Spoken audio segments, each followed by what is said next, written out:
Good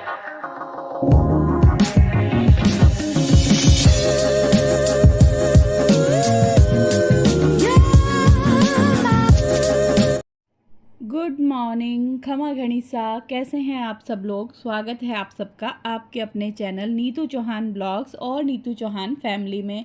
और आप सबके क्या हाल चाल कमेंट करके ज़रूर बताइएगा। उम्मीद करती हूँ आप सब लोग बहुत अच्छे होंगे, स्वस्थ होंगे, मस्त होंगे, खुश होंगे। मैं भी अच्छी हूँ, स्वस्थ हूँ, मस्त हूँ, खुश हूँ। सुबह सुबह का टाइम है, सुबह मतलब आप समझ लो वही बजे हैं 8 बजे के करीब। और सुबह वही नहाई थी, खूब सारे कपड़े धोए थे। थोड़े से कपड़े तो मैंने मेरी बालकनी में सुखा दिए। कपड़े सुखाने की ना बहुत ज़्यादा प्रॉब्लम होती है जब आप फ्लैट में रहते होते हो। मतलब आपके खुद के घर होता है ना, तो वहाँ पे आप तनी बांध सकते हो। तनी तो आप समझते होंगे, मतलब कपड़ा सुखाने के लिए डोरी बांध सकते हो। वैसे तो इसमें जहाँ हम रहते हैं ना, वहाँ पे छत हमारी है, हम चाहे तो वहाँ पे बांध सकते हैं। लेकिन हमारे मतलब जो हमारा घर है ना वो सेकंड फ्लोर पे है, उसके ऊपर कोई फ्लैट नहीं है, वहाँ पे तनी बांध सकते हो। लेकिन फिर हम भी आलस कर जाते हैं यार, कौन ऊपर जाएगा, कौन है ना सुखाएगा। तो बस यही सोच के हम लोग रुक जाते हैं। और फिर मैं जो मेरे घर की जो 2-3 बालकनी है, बच्चों के रूम वाली बालकनी तो किसी काम की नहीं है, मतलब उसकी तो जो तनी है ना डोरी वाली वो टूट गई है। सिर्फ मेरे रूम की बालकनी सही है जिसमें मैं कपड़े सुखा सकती हूँ, एक ये बाहर वाली बालकनी है।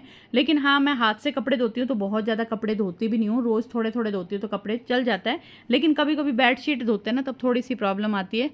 और बस अब मैं आ गई हूँ किचन में। ब्रेकफास्ट में मैं बना रही हूँ चाउमीन। पतिदेव बोले कि आज मुझे चाउमीन खानी है, तो पतिदेव के लिए थोड़ी सी चाउमीन बनाऊंगी। और मैंने टिंडसी की सब्ज़ी बनाई है।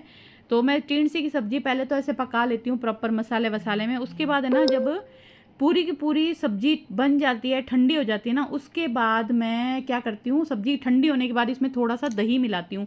पतिदेव को ना इस तरीके से ये जो टिंडसी की सब्ज़ी बनाते हैं ना वो बहुत पसंद है। या तो उनको पसंद है भरवा टिंडी, जो टिंडी के अंदर मसाला भर के तड़का देते हो ना, वो अच्छी लगती है। या फिर उनको सब्जी पूरी प्रॉपर बना के और उसके अंदर दही डाल दो बाद में ठंडी करके, तो उनको वो अच्छी लगती है। और ये वाली सब्ज़ी सानू को बहुत पसंद आई। जब सानू ने खाई ना, बोले मम्मी आज टिंडसी की सब्ज़ी इतनी टेस्टी बनी है कि मैं आपको क्या बताऊं।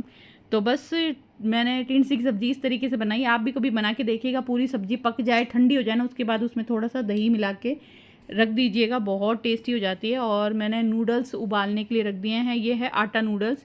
पतिदेव के लिए नाश्ता बनाऊंगी, सानू नाश्ता नहीं करेगी, मैं भी नाश्ता नहीं करूंगी। और अभी चाय की तैयारी करके भी छोड़ दूंगी, गैस कम करके, ताकि धीरे धीरे चाय बन जाए। पतिदेव का ब्रेकफास्ट बनेगा, पतिदेव ब्रेकफास्ट करेंगे, मैं बर्तन साफ़ करूंगी। तब तक धीमी धीमी आंच पे मेरी चाय भी बन जाएगी। तो मैं थोड़े से फ्रूट खाऊंगी और आधा कप के करीब चाय पीऊँगी। मैं कई बार सोचती हूँ कि है ना, जो ब्रेकफास्ट वाली चाय है वो ना पीऊँ, या फिर शाम वाली चाय है ना पीऊँ। लेकिन सच बताऊँ, ऐसी गंदी आदत है ना, एक तो ब्रेकफास्ट करने की, ब्रेकफास्ट में चाहे मैं फ्रूट खाऊं, मैं बिना ब्रेकफास्ट नहीं रह सकती। मुझे मतलब चाहिए कुछ ना कुछ खाने के लिए। मैं लंबा टाइम भूखा नहीं रह सकती। व्रत भी करती हूँ ना, तब भी मैं सेगार ज़रूर करती हूँ। कोई टाइम था जब मैं सेगार नहीं करती थी, लेकिन अब मुझे कुछ ना कुछ चाहिए होता है, वरना मुझे वीकनेस आ जाती है, बीपी लो हो जाती है। और ऐसे ही मुझे चाय भी ना करते, मुझे चाय एक दिन छोड़ दूँ लेकिन दूसरे दिन मैं फिर से चाय पीना शुरू हो जाती हूँ। और इसी के साथ में मैंने देखा कि जो तेल की बरनी है, इसमें तेल ख़त्म हो गया है। नया तेल लेके आई थी, तो बस ये वाला तेल है जो थोड़ा सा मैं निकाल लेती हूँ, ताकि ईजी हो जाता है काम करना। मैं छोटे डब्बे में निकाल के रखती हूँ। और इसी के साथ में पता चला कि जो चाय वाला गुड़ है ना वो भी ख़त्म हो गया, जो तोड़ के रखती हूँ ना मैं डब्बे के अंदर, वो ख़त्म हो गया है। तो 2 बड़े बड़े पीस निकाले हैं, इसको मैं हथौड़ी से तोड़ती हूँ। पहले क्या है, जो मकराने का पत्थर वाला था ना, लहसुन कूटने वाला, इलायची कूटने वाला, सॉरी, उससे ना मैं गुड़ तोड़ती थी। लेकिन गुड़ इतना हार्ड होता था ना, तो मुझे ऐसा लगता था यार ये मकराने का जो पत्थर का वो है ना वो टूट जाएगा। फिर पतिदेव ने मुझे ला के दी हथौड़ी, बोले अब तेरे गुड़ तोड़ने के लिए तू हथौड़ी से गुड़ तोड़ा कर। बहुत ही डेंजर देखने में, क्योंकि मैं ऐसे मूवी सीरीज़ देखते हैं ना जिसमें मर्डरर है ना, इससे मर्डर करते हैं, तो मुझे बड़ी डरावनी लगती है ये। तो बस इससे मैं गुड़ तोड़ के डब्बे में भर के रख देती हूँ, ताकि जब भी मैं चाय बनाऊँ तो मेरे को बार बार तोड़ना ना पड़े। और गुड़ की चाय पीने की इतनी आदत लग गई है ना, कि सच बताऊँ मुझे ना चीनी वाली चाय अच्छी नहीं लगती। जब मुझे गुड़ ख़त्म हो जाता है ना तो मुझे बड़ी टेंशन होती है। अब मेरा गुड़ ख़त्म होने ही वाला है, मतलब जितना मैंने अभी तोड़ा है ना इतना और है बस, उसके अलावा गुड़ नहीं है। और हनुमानगढ़ जाने का भी अभी कोई मतलब समझ में नहीं आ रहा, अभी तो कोई जाने का है ही नहीं, अचार विचार। तो मैं कैसे चलाऊंगी, मेरे को बिना गुड़ की चाय जमती नहीं है, मतलब चीनी की चाय अच्छी नहीं लगती। फिक्की चाय मैं पी नहीं सकती, मुझे सिर्फ़ और सिर्फ गुड़ वाली चाय चाहिए, और यहाँ पे गुड़ मिलता नहीं है चाय वाला। और जो गुड़ मिलता है ना वो टेस्ट में अच्छा नहीं है। एक मैं लेके आई थी एक बार केमिकल फ्री गुड़, जो कि एकदम ब्लैक ब्लैक है, दिखने में एकदम काला काला है। उससे चाय ना एक बार मैंने बनाई तब नहीं फटी, दोबारा बनाई तो फट गई। फिर वो था तो मैं क्या करती थी, कप में ना चाय छान के ऊपर से वो गुड़ डाल के चम्मच से ना गुड़ मिला लेती थी, तो ऐसा करके मैंने चाय पी, लेकिन उसमें टेस्ट अच्छा नहीं है। टेस्ट ना ये हनुमानगढ़ वाला जो गुड़ है ना वही सही है। इसमें ना पता भी नहीं चलता आपको कि चीनी की चाय पी रहे हो या गुड़ की। टेस्ट भी बहुत अच्छा होता है, चाय गाढ़ी हो जाती है, चाय फटती भी नहीं है। तो यहाँ पर मेरे जो नूडल्स है वो उबल गए हैं, मैंने अब यहाँ पे निकाले हैं सॉस। इसमें मैं 3 तरह के सॉस डालूँगी, जैसे कि soya sauce, green chilli sauce, tomato ketchup और थोड़ा सा विनेगर। कोई भी है ना चाइनीज़ खाना हो या फिर कोई स्पेशल पनीर की सब्ज़ी हो ना, उसमें आधा चम्मच विनेगर, ज़्यादा क्वांटिटी बना रहे हो तो 1 चम्मच विनेगर डाल के देखना। बहुत ही आपका ब्रेकफास्ट हो, चाइनीज़ कोई भी हो डिश हो या फिर आपकी कोई स्पेशल सब्जी हो, उसमें आप डालना, बहुत ही टेस्टी बन जाती है। विनेगर है ना आपका एक टेंगी फ्लेवर देता है, पर ध्यान रखिएगा कंट्रोल में डालिएगा। मतलब अगर क्वांटिटी कम है तो आधा चम्मच, सब्जी या नाश्ते की क्वांटिटी ज़्यादा है तो 1 चम्मच, पर बहुत ही अच्छा फ्लेवर देता है। मैं एक सब्ज़ी बनाती हूँ पनीर अंगारा, ओ माय गॉड। अगर आपने ना पनीर अंगारा की रेसिपी नहीं देखी ना, ज़रूर देखिएगा। नीतू चौहान ब्लॉग्स पे भी है और नीतू चौहान फैमिली पर भी है। वो जो सब्ज़ी बनती है ना इतनी ज़बरदस्त बनती है, आप एक बार है ना वो सब्ज़ी बना के खा लो या किसी को बना के खिला दो, यकीन मानिए वो बहुत तारीफ़ करने वाले हैं आपकी। आप किसी भी रेस्टोरेंट में, होटल में, कहीं भी चले जाओ, वो स्वाद आपको कहीं पे भी नहीं मिलेगा। इतना सब्ज़ी का ज़बरदस्त स्वाद आता है ना, आप मतलब रेस्टोरेंट की, शादियों की पनीर की सब्ज़ी भूल जाओगे। आपको हमेशा मतलब जब भी गेस्ट आएंगे ना आप वही सब्ज़ी बनाओगे। और यहाँ पर मैंने फ्रूट काट लिए, मैंने काटा है चीकू, थोड़ी सी कीवी और हरे वाले अमरूद। हरे वाले अमरूद बहुत ही टेस्टी लगते हैं, क्योंकि वो बाहर से हरे होते हैं, थोड़े से कड़क होते हैं हल्के से, और मीठे होते हैं, बहुत ही मीठे अमरूद हैं। और इसमें मैंने डाला है थोड़ा सा काला नमक और ज़रा सा चाट मसाला भी डालूंगी, क्योंकि मेरे पति को चाट मसाला पसंद है, मुझे काला नमक पसंद है। तो बस थोड़े से फ्रूट खाऊंगी, आधा कप के करीब चाय पीऊँगी, और बस सानू माता हमारी अभी उठी नहीं है। और हाँ, एक कमेंट आया था, वैसे तो मैंने ना पिछले ब्लॉग में भी बताया था, लेकिन वो कमेंट 2 बार अलग अलग ब्लॉग में आया था कि आप ना बच्चों को नालायक क्यों बोलते हो। मैंने पिछले ब्लॉग में भी आपको बताया था, बच्चों को नालायक बोलना कोई विशेष कारण से नहीं बोलती हूँ, बस एक वो होता है ना आपकी आदत में हो जाता है कि बच्चे नालायक, बच्चे नालायक। ऐसा मतलब ऐसा कुछ नहीं है। मैं मेरे बच्चों की रिस्पेक्ट करना बहुत अच्छे से जानती हूँ, बच्चों से कैसे बात करनी है वो भी मैं बहुत अच्छे से जानती हूँ। मैं आपका कंसर्न भी समझ सकती हूँ कि शायद आप बताना चाहते हो कि बच्चों से ऐसे बात नहीं करनी चाहिए, मैं सब समझती हूँ। और बच्चों से मैं कभी भी बदतमीज़ी से बात नहीं करती हूँ, बच्चों से गंदी तरीके से बात नहीं करती हूँ, ऊंची आवाज़ में बात नहीं करती हूँ, या बच्चों के साथ ज़्यादा रोक टोक या उनको डीमोटिवेट करना या उनको बुरा बोलना, इसमें मैं विश्वास नहीं करती हूँ। और वैसे भी आपने नॉर्मली देखा होगा, अगर मैं थोड़ा बहुत भी मेरे बच्चों के साथ बात कर रही होती ना, अगर ब्लॉग बन रहा होता ना, आपने देखा होगा मैं बच्चों के साथ बहुत मस्ती मजाक करती हूँ, दोस्तों के जैसे रहती हूँ। मैं आपकी बात भी समझ रही हूँ, क्योंकि हाँ होता है कई बार, क्या होता ना आप खुद बोल रहे हो ना तब आपको नहीं मालूम चलता, लेकिन जब सामने वाला सुनता है ना तब उसको पता चलता है कि शायद ये जो बोल रहे हैं वो सुनने में अच्छा नहीं लग रहा। तो हो सकता है जो मैं नालायक ऐसा बोलती हूँ वो आपको अच्छा नहीं लगा होगा, लेकिन आई प्रॉमिस मैं कोशिश करूँगी या मैं ध्यान रखूँगी कि आज के बाद कोई ऐसा वर्ड ना बोलूँ कि जो शायद मेरा बोलने का कोई रीज़न नहीं है लेकिन आपको सुनने में अच्छा नहीं लग रहा। मैं नहीं चाहती कि मेरे ब्लॉग के थ्रू मैं कभी भी लोगों को कुछ ऐसी चीज़ दिखाऊं जो देखने में और सुनने में अच्छी ना लगे, और जैसी मैं हूँ वैसी ही मैं ब्लॉग में दिखाती हूँ। मेरा ऐसा बच्चों को बुरा बोलना कोई ऐसा रीज़न खास नहीं है, बस एक ठीक है ध्यान नहीं रहता, बस मस्ती मजाक में ऐसे बोल देते हैं कि बच्चे नालायक, बच्चे नालायक।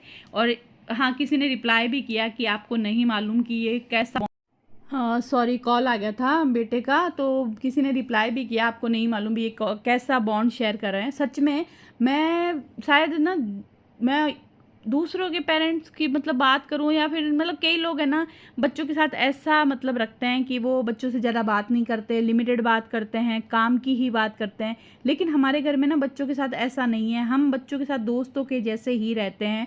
मैं भी और पतिदेव थोड़ा फ्रेंडशिप वाला रखते हैं, लेकिन थोड़ा सा हल्के से वो थोड़ा कम भी बोलते हैं। मतलब वो बोलते हैं कि बच्चों में एक झिझक ज़रूर होनी चाहिए, माँ या बाप में से किसी में से। तो वो पापा के साथ थोड़ा-सा वो रखते हैं कि हाँ, पापा से वो थोड़ा-सा डर जैसा रखते हैं कि नहीं पापा डाँट देंगे या पापा को अच्छा नहीं लगेगा। लेकिन मैं थोड़ा फ्रेंडशिप जैसा रखती हूँ ताकि मेरे बच्चे हर चीज़ मतलब आप समझ सकते हो, हर तरह की बात मेरे साथ शेयर कर सके, क्योंकि अब वो बड़े हैं, उनके हर तरह की सिचुएशन उनके सामने आती है। और जब आप बच्चों के साथ दोस्तों के जैसे रहते हो ना, तभी आपके बच्चे आपके साथ शेयर कर सकते हैं। वरना बच्चों के साथ में दिमाग में बहुत सारी बातें चल सकती है, बहुत सारी बातें होती है। और ये जब आप अपने बच्चों के साथ दोस्त के जैसे रहोगे ना, और जब आपके बच्चे सब कुछ शेयर करेंगे, तब आपको पता चलेगा। और ख़ासकर तब जब आपके बच्चे आपसे दूर रह रहे हैं।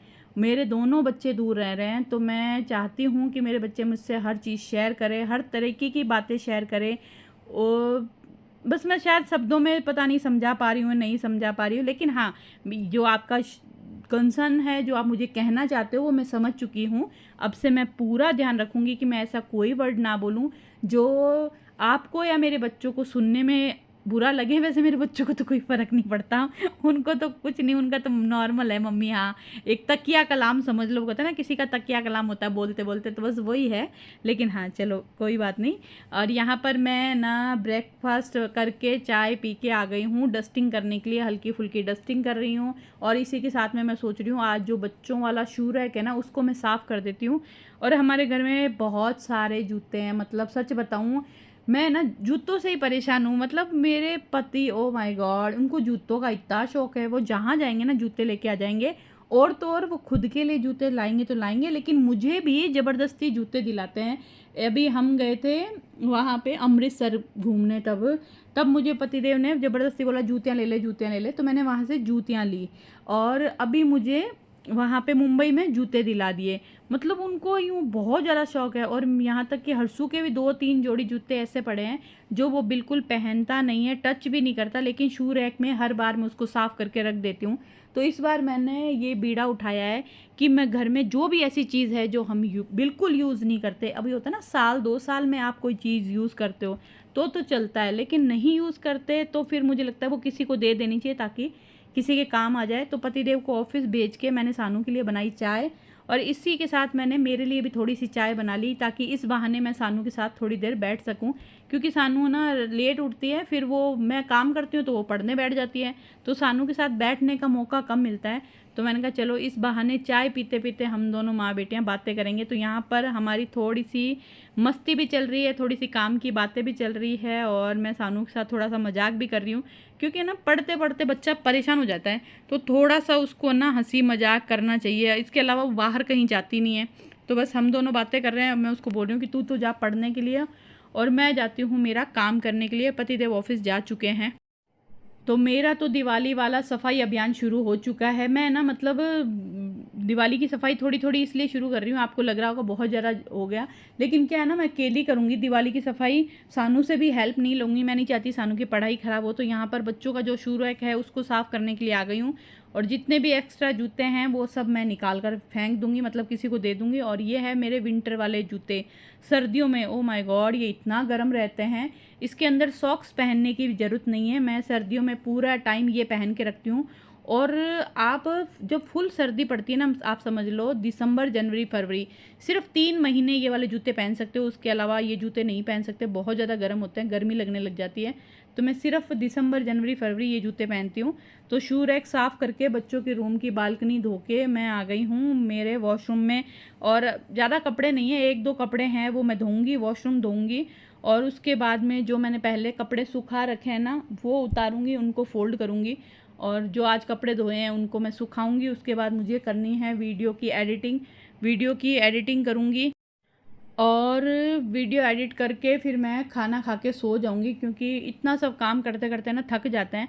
तो इसीलिए ना मैं दिवाली की सफाई में ज़्यादा लोड नहीं लेना चाहती कि मैं पूरे पूरे दिन लगी रहती हूँ, शाम तक मेरी एनर्जी डाउन हो जाए। तो मैं इसीलिए थोड़ी थोड़ी सफाइयाँ कर रही हूँ हर कोने में, ताकि मुझे ज़्यादा वो बोझ ना लगे, मैं बहुत ज़्यादा परेशान ना हो जाऊँ, बहुत ज़्यादा थक ना जाऊँ, और ज़्यादा काम, ज़्यादा थकान भी मेरा बीपी लो कर देती है। तो एक दुःख नहीं है ऐसा बोलना नहीं चाहिए, मतलब एक चीज़ नहीं होती, बहुत सारी चीज़ें होती हैं। और फिर मैं ज़्यादा काम करती हूँ, थक जाती हूँ, फिर पतिदेव मुझे डाँटते भी हैं कि तू बहुत ज़्यादा काम करती क्यों है जब तू इतनी थक जाती है। तो वो भी मुझे बोलते हैं कि तू अभी से शुरू हो जा, ताकि थोड़ा-थोड़ा तेरा काम चलता रहे। और यहाँ पर मेरा कपड़े-वपड़ों का काम करके मैं आ गई वीडियो एडिट करने के लिए। उसके बाद मैं खाना खाऊँगी, खाना खा के सो जाऊँगी। सोते हैं तो शाम की काम की तैयारी के लिए हमें वापस फिर से एनर्जी मिल जाती है। और आप लोगों से यही बोलूँगी कि आप लोग अपनी राय देते रहा करो, जैसे जो आपने अभी वो बताया नालायक वाली बात, तो हाँ मुझे बुरा नहीं लगा, लेकिन हाँ जो भी आप क्वेश्चन करते हो या आप मुझे कुछ बोलते हो तो उसे एक्सप्लेन करना भी बहुत ज़्यादा ज़रूरी हो जाता है। अगर आप एक्सप्लेन नहीं करते तो सामने वाला इंसान आपको समझ नहीं पाता कि आप जो भी कर रहे हो वो क्यों कर रहे हो, उसके पीछे रीज़न क्या है। इसीलिए लेकिन आपकी राय, आप लोगों के सवाल या आप जो भी मुझे बोलते हो वो सब सर माथे पे है। हम सोशल मीडिया पे हैं, वहाँ पर कोई भी हमें आके कुछ भी बोल सकता है, ऐसा कुछ भी नहीं है, मैं बुरा नहीं। हाँ लेकिन आपने अच्छे वे में बोला, मैं ये बुरा नहीं मान रही हूँ, क्योंकि कई लोग बहुत गलत वे में बोलते हैं, बहुत गलत तरीके से बोलता है, वो ख़राब होता है। क्योंकि हम सोशल मीडिया पे, इसका मतलब कोई नहीं है कि कोई भी कुछ भी बोल सकता है। हाँ बोलो, सही तरीके से बोलो, सही समझाओ तो मुझे भी सही समझ में आएगा। और आपकी बात मुझे समझ में भी आई जब मैं खुद ऐसे बोल के सुनती हूँ ना कि हाँ नालायक नालायक, ख़राब लगता है। तो बस यहाँ पर हो गई सीधी शाम, मैंने एडिटिंग की, मैंने खाना खाया, खाना खा के मस्त मैंने 1 घंटा नींद ली। 1 घंटा नींद लेने के बाद फिर से आ गई मुझे एनर्जी। मैंने चाय वाय पी ली है। सानू को मैंने ब्लैक कॉफ़ी, उसको ना ब्लैक कॉफ़ी बनानी है लेकिन आइस कॉफ़ी, मतलब मैं पीती हूँ ब्लैक कॉफ़ी गर्म पानी में, सानू पीती है कॉफ़ी ठंडे पानी में, उसमें आइस डाल के। और यहाँ पे मैं लगा रही हूँ शाम के लिए आटा, मतलब शाम के डिनर की तैयारी, क्या बोलती हूँ, शाम के डिनर की तैयारी, डिनर तो शाम को ही होता है, मतलब डिनर की तैयारी करने लग गई हूँ। यहाँ पे मैं लगा रही हूँ आटा, और पतिदेव के लिए मैं बनाऊँगी दाल, और इसी के साथ में मैं सोच रही हूँ मैं बना लूँगी पनीर भुर्जी। बहुत दिन हो गए पनीर भुर्जी नहीं बनाई। सानू काफ़ी दिन से बोली थी मम्मी मुझे पनीर भुर्जी खानी है, पनीर भुर्जी खानी है। तो मेरे और सानू के लिए पनीर भुर्जी बनाऊंगी बढ़िया सी। पहले मैंने सोचा था पनीर पुलाव बनाती हूँ, फिर सानू बोले नहीं मुझे पनीर भुर्जी खानी है, पनीर पुलाव आप और कभी बनाना। तो पनीर भुर्जी बनाऊंगी, और उसी के साथ में आज रात को फिर से पनीर बनाने वाली हूँ, क्योंकि फ्रिज में ना बहुत सारा दूध पड़ा है, और पतिदेव आज फिर शाम को दूध लेके आएंगे। तो इतने सारे दूध का मैं क्या करूँगी, तो मैंने सोचा है आज फिर मैं पनीर बना लूँगी। तो या तो कभी पनीर की कोई सब्जी बनाऊँगी, या फिर पनीर पुलाव बनाऊँगी, या कुछ ना कुछ पनीर से। पनीर पराठा, खानू को पनीर पराठा भी बहुत पसंद है। और इसी के साथ में याद आया कि बालकनी में कपड़े सुखाए थे जो कि सूख गए, और सुबह सुखाए थे शाम तक सूख गए। बहुत अच्छी धूप, बहुत ही अच्छी गर्मी है, तो बस कपड़े उतार दिए हैं। और पतिदेव के लिए जो दाल है वो बन रही है, उबल रही है। इसी के साथ में मैंने पनीर भुर्जी के लिए ना तेल में जीरा और हरी मिर्ची प्याज काट के फ्राई कर दिया है। पनीर भुर्जी बना के गर्मा गर्म रोटी बनाऊंगी, और गर्मा गर्म रोटी मैं जल्दी खा लेती हूँ। आपको पता है मैं डिनर जल्दी करती हूँ। मेरा डिनर टाइम है 6, 6:15, 6:30, मतलब कोशिश मेरी रहती है 6:45, 7 बजे से पहले मैं डिनर कर लूँ। बोलते हैं जल्दी डिनर करना चाहिए, ताकि आपके जो आप सो तब तक आपका खाना डाइजेस्ट हो जाए। हम लोग 10 बजे सोते हैं, तो 7, मतलब अगर मैंने 6 बजे डिनर किया है तो 10 बजे तक 4 घंटे हो जाते हैं। और कई बार लोग मुझे पूछते भी हैं कि इतना जल्दी डिनर करते हो, आपको रात को भूख नहीं लगती क्या? अब मुझे ना आदत हो गई, अब मुझे भूख नहीं लगती। हाँ अगर मैं रात को 12, 1, 2 बजे तक जागूंगी ना तो मुझे वापस भूख लग जाएगी, लेकिन मैं 10 बजे सो जाती हूँ। तो 4 घंटे का गैप रहता है, उस बीच में मुझे पानी पीने को टाइम मिल जाता है। मैं काफ़ी हद तक पानी पी लेती हूँ, और रात को 8, 8:30 बजे बाद में मैं पानी पीना बंद कर देती हूँ, क्योंकि लेट तक पानी पीते ना फिर रात को आपको पता है बहुत परेशानी होती है, रात को बार बार आपको उठना पड़ता है। तो बस वहाँ देख सकते हो आप, पीछे आपको खिड़की में रोशनी नज़र आ रही है। अभी 6, 6:15 बजे का टाइम हुआ है। धूप अभी, मतलब सूरज देवता अभी ढले नहीं है, और मैं मेरा डिनर कर रही हूँ। और पनीर भुर्जी बहुत ही अच्छी बनी है। चलिए व्लॉग यहीं ख़त्म करते हैं। उम्मीद करती हूँ आपको व्लॉग पसंद आया होगा। तो क्या करना है, लाइक करना है,